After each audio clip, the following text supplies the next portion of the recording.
الحمد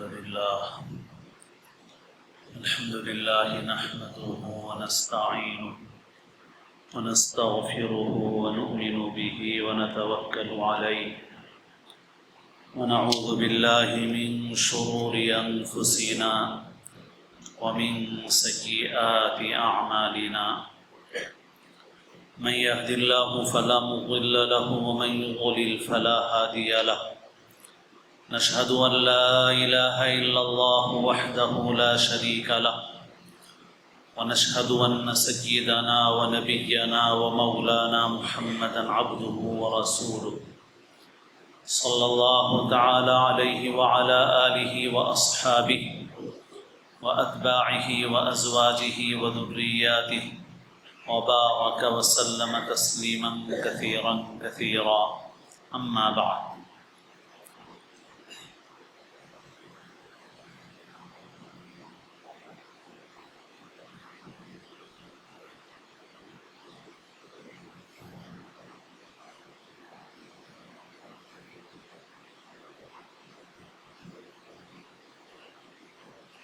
قابل احترام بزرگوں عزیز دوستوں اور ساتھیوں، ایک حدیث شریف میں جناب رسول اللہ صلی اللہ علیہ وسلم نے ارشاد فرمایا کہ 3 چیزوں میں دیر اور تاخیر مت کرو۔ ایک نماز جب اس کا وقت آ جائے، یعنی اس کو سستی اور کوتاہی سے ٹالو مت، اور جو اس کا مناسب وقت ہے، مستحب وقت ہے، اس وقت میں نماز ادا کر لو، کیونکہ تاخیر کرو گے ہو سکتا ہے نماز چھوٹ جائے، فوت ہو جائے۔ دوسری چیز آپ نے فرمائی جنازہ جب تیار ہو جائے، اس میں دیر اور تاخیر مت کرو، یہ بھی ایک شرعی حکم ہے۔ تیسری بات آپ نے فرمائی بے نکاح جب اس کے لیے مناسب جوڑ مل جائے، جب کسی بے نکاح شخص کو، مرد کو، عورت کو مناسب رشتہ مل جائے، مناسب جوڑ مل جائے، پھر اس کے نکاح میں دیر اور تاخیر نہ کی جائے۔ ہمارے معاشرے میں نکاح کے دشوار ہونے اور اس میں تاخیر اور دیر کے بہت سارے اسباب و وجوہات ہیں جن سے ہم اور آپ بڑی حد تک واقف بھی ہیں۔ ان میں سے ایک چیز کا آج کی اس گفتگو میں خاص طور پر تذکرہ کرنا ہے، اور وہ چیز ہے ہمارے معاشرے میں ولیمے کا ایک مخصوص معیار، کہ جب تک اس معیار پر ولیمہ کرنے کی مالی گنجائش نہ ہو اس وقت تک نکاح نہیں کریں گے۔ کسی لڑکے کے لیے نکاح کی استطاعت کے واسطے کیا ضروری ہے؟ اس کے واسطے یہ ضروری ہے کہ وہ اپنی بیوی کو رہنے کے لیے مکان فراہم کر سکے، کھانا اس کو فراہم کر سکے، کپڑا اس کو فراہم کر سکے۔ روٹی، کپڑا، مکان جو انسان کی بنیادی ضرورتیں سمجھی جاتی ہیں، جب کسی لڑکے میں اتنی استطاعت ہو کہ وہ اپنی بیوی کی ان بنیادی ضرورتوں کو پورا کر سکے تو اس کو نکاح کی استطاعت حاصل ہے۔ ایک چیز اور جو شرعی اعتبار سے اہمیت رکھتی ہے وہ ہے مہر، کہ مہر ادا کرے جو لڑکی کا حق ہے، لیکن شریعت نے اس میں ایک لچک رکھی ہے اور ایک نرمی رکھی ہے کہ لڑکی کو بھی چونکہ نکاح کی ضرورت ہے تو لڑکی یا لڑکی والے اس بات پر آمادہ ہیں کہ بھئی یہ مہر بعد میں ادا کر دینا، جب تمہارے پاس آ جائے، یا 6 مہینے کے بعد ادا کرنا، یا سال بھر بعد ادا کرنا، تو ٹھیک ہے، اس طرح بھی ادھار مہر پر بھی نکاح ہو سکتا ہے۔ شریعت نے ایک نرمی رکھنی ہے، باقی دینا ضروری ہے، صرف باندھنے کی، طے کرنے کی چیز نہیں ہے، بلکہ ادائیگی ضروری ہے اس کی۔ لیکن ایک نرمی ہے کہ آپ اسے نقد کے بجائے ادھار کر لیں۔ تو اگر سامنے والے اس پر تیار ہیں کہ بھئی مہر بعد میں دے دو، اور اب آدمی کے پاس اتنی استطاعت ہے کہ وہ اپنی بیوی کو کھانا، کپڑا اور رہنے کا مکان فراہم کر سکتا ہے، تو شریعت کے نقطۂ نظر سے اس کے نکاح میں تاخیر کی کوئی وجہ نہیں ہے۔ بہت اہم بات ہے ہم لوگوں کے لیے۔ اب اس کے بعد جتنی چیزیں ہیں تاخیر کے اسباب ہیں ہمارے معاشرے میں، وہ ہمارے خود ساختہ ہے، وہ رکاوٹیں ہیں جو ہم نے خود کھڑی کر لی ہیں، شریعت نے نہیں کھڑی کی ہے۔ انہی میں سے ایک مسئلہ ولیمے کا آتا ہے۔ اگر کسی لڑکے سے کہا جائے، اور ہمارے معاشرے میں بہت سے ایسے لڑکے ہیں کہ بھئی ماشاءاللہ تمہارے پاس ایسا مکان ہے کہ تم اپنی بیوی کو رکھ سکتے ہو، اور اللہ نے اتنی مالی گنجائش بھی دی ہے کہ جیسا کھا رہے ہو اپنی بیوی کو کھلا سکتے ہو، جیسا پہن رہے ہو اپنی بیوی کو پہنا سکتے ہو، تمہاری آمدنی کا ضرورت کے بقدر ذریعہ موجود ہے، تم 25-30 ہزار کی تنخواہ کما رہے ہو، بعض نوجوان تو اس سے بھی بہت زیادہ کی تنخواہ کما رہے ہیں، 50 بھی کما رہے ہیں، زیادہ بھی کما رہے ہیں، تو اخراجات کے لیے تمہارے پاس یہ بھی موجود ہے، گھر بھی ماشاءاللہ موجود ہے، پھر نکاح کیوں نہیں کرتے؟ تو بہت ساری چیزیں ہیں ہمارے معاشرے میں، کپڑے کے لیے اتنے پیسے ہونا ہے، سونے کے لیے اتنے پیسے ہونا ہے، فلاں چیز کے لیے اتنے ہونا ہے۔ اچھا بھائی چلو، ان ساری چیزوں کے لیے 50,000 1 لاکھ کا انتظام بھی کوئی دشوار نہیں ہے، وہ بھی 1-2 دن میں ہو سکتا ہے، چلو 1 لاکھ کا 50,000 کا انتظام کر لیں گے، کچھ ضروری موقع پر جو اخراجات ہوتے ہیں چلو وہ کر لو۔ تو اب اس کے بعد ایک بڑی رکاوٹ یہ ہے کہ وہ لڑکا یہ کہتا ہے، اور یا سماج کی صورتحال ہماری ایسی ہے، ارے بھائی ٹھیک ہے ایسا تو شادی کر لیں گے، مگر ولیمہ کہاں سے کریں گے؟ ولیمہ، اچھا ولیمہ کتنے کا کرنا ہے بھائی؟ ولیمہ کم سے کم، بہت کم سے کم بھی کرو تو 1-2 لاکھ کا ولیمہ ہے، بلکہ بہت سارے لوگوں کے لیے 1-2 لاکھ بھی نہیں ہے۔ بھائی ہم کم سے کم کریں خاندان میں تو بھی ہمارے خاندان کے حساب سے 3-4 لاکھ روپے کا ولیمہ ہے، یا اگر کوئی بہت کم پہ بھی آئے تو وہ بھی بولے گا کہ بھائی مجھے 1 لاکھ کا تو ولیمہ کرنا ہے کم از کم، اس کے بغیر میں شادی کہاں سے کر سکوں گا؟ تو سوال یہ ہے کہ کیا ایسا ولیمے کا کوئی معیار شریعت نے لازم کیا ہے؟ تو صحیح بات یہ ہے کہ قطعاً نہیں کیا ہے، قطعاً نہیں کیا ہے۔ یہ معیار ہماری طرف سے بنایا ہوا ہے، ہم نے اپنی طرف سے کر لیا۔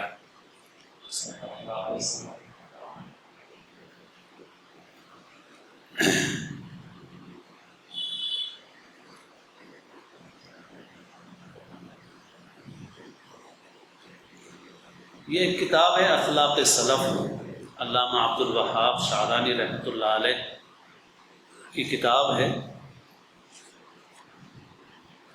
ایک جگہ فرماتے ہیں کہ حدیث شریف میں آیا ہے کہ رسول اللہ صلی اللہ علیہ وسلم نے ایک دوسرے پر فخر کرنے والوں کی دعوت سے منع کیا ہے۔ حضرت عبداللہ ابن عمر رضی اللہ تعالی عنہما فرماتے ہیں، پرہیزگار اور متقی کا کھانا کھاؤ اور اسے کھلاؤ۔ آپ کسی کی دعوت ولیمہ قبول نہ کرتے جب تک آپ کو مالک کی دینداری معلوم نہ ہو جاتی۔ محمد بن سلام سکندری رحمہ اللہ تعالی فرماتے ہیں، دعوت ولیمہ میں طریق سنت متروک ہو گیا ہے۔ محمد بن سلام سکندری رحمہ اللہ تعالی فرماتے ہیں، دعوت ولیمہ میں طریق سنت متروک ہو گیا ہے، متروک یعنی چھوڑ دیا گیا ہے۔ دستور تھا کہ ولیمے کی دعوت کے لیے بھرے ہوئے طباق صبح کو مسجد میں لائے جاتے، اور تمام موجودہ لوگ خواہ غنی ہوں یا محتاج، ذلیل ہوں یا شریف، سب مل کر کھاتے۔ اور اگر دعوت دینے والا صرف اغنیاء مالداروں کو مخصوص کرتا تو کوئی بھی نہ کھاتا، اور فرماتے کہ یہ برا کھانا ہے۔ فرماتے ہیں دستور تھا کہ ولیمے کی دعوت کے لیے بھرے ہوئے طباق صبح کو مسجد میں لائے جاتے، اور تمام موجودہ لوگ خواہ غنی ہوں یا محتاج، ذلیل ہوں یا شریف، سب مل کر کھاتے، اور اگر دعوت دینے والا صرف اغنیاء کو یعنی مالداروں کو مخصوص کرتا تو کوئی بھی نہ کھاتا، اور فرماتے کہ یہ برا کھانا ہے۔ حضرت لقمان نے اپنے بیٹے سے فرمایا، اے بیٹے، تو دعوتوں میں جانے سے بچ، کیونکہ وہ تجھے دنیا اور اس کی خواہشات یاد دلائیں گی۔ تو ولیمے کا انداز جیسے اس کتاب میں سلف کے اقوال میں لکھا ہوا ہے کہ ولیمہ اتنی سادگی سے کیا جاتا تھا۔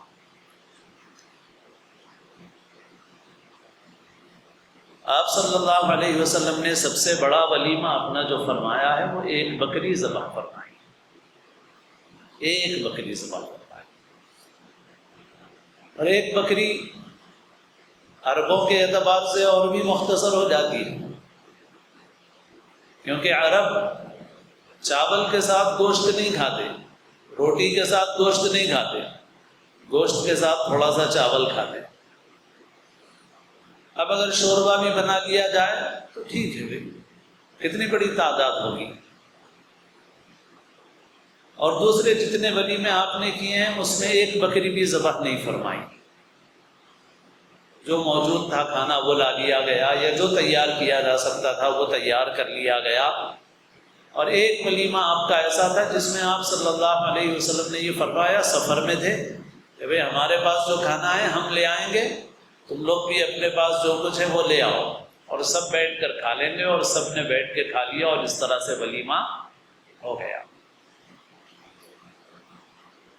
اب سوال یہ ہے کہ وہ نوجوان جو دفتروں میں کام کر رہے ہیں، بازاروں میں کام کر رہے ہیں، اور آج کا ماحول اتنا خراب ہو گیا ہے، کیونکہ یہ جو بے حیائی اور ننگا پن آج آیا ہے یہ صرف مسلمانوں میں نہیں، مسلمان ہوں، غیر مسلم ہوں، ہندو ہوں، کرسچن ہوں، عیسائی ہوں، خود یورپ کے لوگ ہوں، آج جو ننگا پن آیا ہے وہ آج سے صدی دو صدی پہلے تصور بھی نہیں کیا جا سکتا تھا اس کا۔ آج سے 100-150 سال پہلے اس ننگے پن کا تصور بھی نہیں ہو سکتا تھا، چاہے کسی مذہب کے ماننے والے لوگ ہوں۔ لیکن آج پوری دنیا میں شیطانی طاقتوں نے بے حیائی کا جال پھیلا دیا ہے، اور ایسے حالات میں جو نوجوان جن کی عمر شادی کی ہو چکی ہے اور ان کے اندر تقاضا فطری اور طبعی ہے، اور اس تقاضے کو گناہ نہیں کہا جا سکتا، قطعاً گناہ نہیں، بھوک لگنا گناہ نہیں ہے۔ ایسے ہی اللہ نے نکاح کا تقاضا اس عمر میں رکھا ہے، اس کو نکاح کرنا ہے، لیکن اب وہ نکاح کرنا چاہتا ہے، اور وہ یہ چاہتا ہے کہ بھئی میں سادگی کے ساتھ نکاح کر لوں، اور میں مختصر لوگوں کی دعوت کر لوں، تو نہ ہمارا معاشرہ اس کو کرنے دیتا ہے، نہ ماں باپ کرنے دیتے ہیں۔ سب سے پہلے تو ماں باپ اتنا ناراض ہوتے ہیں کہ کچھ پوچھیے گا، خاندان میں ناک کٹا دے گا ہماری، ذلیل کر دے گا ہم کو۔ سب کے پاس ہاتھ دھوئے ہیں، جب تک ہاتھ دھلائیں گے نہیں تو ہم شادی نہیں کر سکیں گے، ہم ولیمہ نہیں کر سکتے۔ یہ ابھی اور چند سال کماؤ آفس جا کے، نائٹ ڈیوٹی کر کے، چاہے اس کے نتیجے میں کچھ ہو جائے، لیکن کما کے لاؤ۔ ابھی 10 لاکھ کم از کم جمع ہوں، 5 لاکھ جمع ہوں، تب شادی کی جا سکتی ہے۔ تمہاری 5-10 لاکھ جب تک جمع نہیں ہوں گے تمہاری شادی کا سوچ بھی نہیں سکتے ہیں، ہے نہیں ہے یہ صورتحال۔ اور بعض وقت اس سے بھی آگے، ابھی باہر جاؤ اور جمع کرو، اور جتنی ضروریات تقاضے ہیں ان کی تکمیل کا انتظام کرو۔ کینیڈا جاؤ، امریکہ جاؤ، آسٹریلیا جاؤ، 2 سال 3 سال وہاں رہ کے آؤ، اور کما کے جوڑ کے پھر اس کے بعد 10 لاکھ 20 لاکھ 25 لاکھ 50 لاکھ کی شادی کریں گے۔ کس کا بنایا ہوا معیار ہے؟ اور اس کے نتیجے میں خرابی پیدا ہو تو اس کا ذمہ دار کون ہے؟ ماں باپ بھی ہیں اور ہم سب ہیں، پورا سماج، پورا معاشرہ ہے، کیونکہ ہم نے ماحول ایسا بنایا ہوا ہے، ماحول ایسا بنایا ہوا ہے، ہم نے مجبور کر دیا ہے۔ ہمارے شہر میں ایک دینی تحریک سے وابستہ نوجوان نے کئی برس پہلے اپنا نکاح کیا اور دوسرے دن انہوں نے نہاری کلچے پر اپنے ولیمے کی دعوت کر لی اپنے 50-60 دوستوں. حالانکہ وہ ڈاکٹر بھی ہیں، انگریزی تعلیم بھی پائے ہوئے ہیں اور دینی کاموں سے کچھ وابستہ ہیں. انہوں نے ہمت کی اور انہوں نے یہ کیا کہ نکاح کیا اور دوسرے دن ناشتے میں ولیمہ کر لیا اپنا اور اپنے کچھ دوستوں کو بلا لیا اور نہاری کلچے کی جیسے دعوت ہوتی ہے حیدرآباد میں اس طرح کی انہوں نے دعوت کر دی، ولیمہ ہو گیا. تو غرض یہ کہ یہ معیار یہ ہماری طرف سے خود ساختہ ہے اور اس نے بہت ساری خرابیاں پیدا کر دی ہیں اور بہت سے نوجوانوں کے نکاح میں رکاوٹ ہے. اب یہ ماں باپ اور یہ معاشرہ جو اس بچے کو شادی نہیں کرنے دیتا دوسری برائیوں کے راستے میں رکاوٹ نہیں ہے. یہ سب رکاوٹ نہیں ہے دوسری، بلکہ اس کو آپ پانی میں ڈال کر یہ کہتے ہیں کہ بھیگنا نہیں بھائی، آگ کے حوالے کر کے کہتے ہیں کہ ایک چنگاری بھی نہیں لگنا چاہیے. آگ میں جاؤ مگر کپڑے پہ کوئی چنگاری نہ آئے، پانی میں ڈوبو مگر کوئی قطرہ تمہارے بدن پہ پڑنے نہ پائے. کیا ایسا ہو سکتا ہے؟ اسی وجہ سے ایسی چیزوں پر مضبوطی سے عمل کرنا بہت سے نفل کاموں سے افضل ہے. ہم اپنے معاشرے میں جن حالات کا سامنا کر رہے ہیں ہم ان کا رونا روتے ہیں بہت، بچیوں کا ایسا ہو رہا ہے، ویسا ہو رہا ہے، ایسا ہو رہا ہے، لیکن جو اس کے بنیادی اسباب ہیں اس کے اوپر جو توجہ اور جو محنت ہماری ہونی چاہیے وہ نہیں ہے اور وہ عملی تقاضے ہیں. اس کے باتوں کے تقاضے نہیں ہیں، تقریروں کے تقاضے نہیں ہیں کہ آپ تقریر کریں، آپ جلسے کریں، آپ آسان مسنون نکاح کے پروگرام پہ پروگرام کرتے رہیں مگر آسان ہو ہی نہیں. آسان کرنا ہے تو عملی قدم اٹھانا ہے.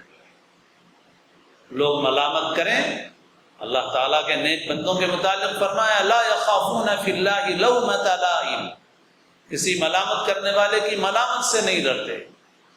اور حضرت خواجہ مجذوب علیہ رحمہ فرماتے ہیں ساری دنیا کی نگاہوں سے گرا ہے مجذوب، تب کہیں جا کے تیرے دل میں جگہ پائی. اس سلسلے کی اور بھی کچھ باتیں ہیں، اللہ نے توفیق دی، موقع دیا تو آئندہ عرض کروں گا. اللہ تعالی ہم سب کو صحیح سمجھ نصیب فرمائے اور اپنی خواہشات پر چلنے کے بجائے سنت و شریعت پر عمل کرنے کی توفیق نصیب فرمائے. جناب رسول اللہ صلی اللہ علیہ وسلم نے فرمایا لا یؤمن احدکم حتی یکون ہواہ تبعا لما جئت بہ، کہ تم میں سے کوئی ایمان والا نہیں ہو سکتا جب تک کہ وہ اپنی نفسانی خواہشات، اپنی دلی خواہشات کو جھکا دے اور تابع نہ کر دے جب تک اس شریعت کے جو شریعت میں لے کے آیا ہوں. اپنی خواہشات کو حضور کی شریعت پر قربان کر دینا یہی حضور سے محبت کا تقاضا ہے اور اسی میں ہماری دنیا کی بھی خوشگوار زندگی ہے اور آخرت کی بھی کامیابی ہے. اللہ تعالی ہم سب کو اسلام کی زندگی اور اپنے اپنے وقت پر اپنے کرم سے حسن خاتمہ نصیب فرمائے.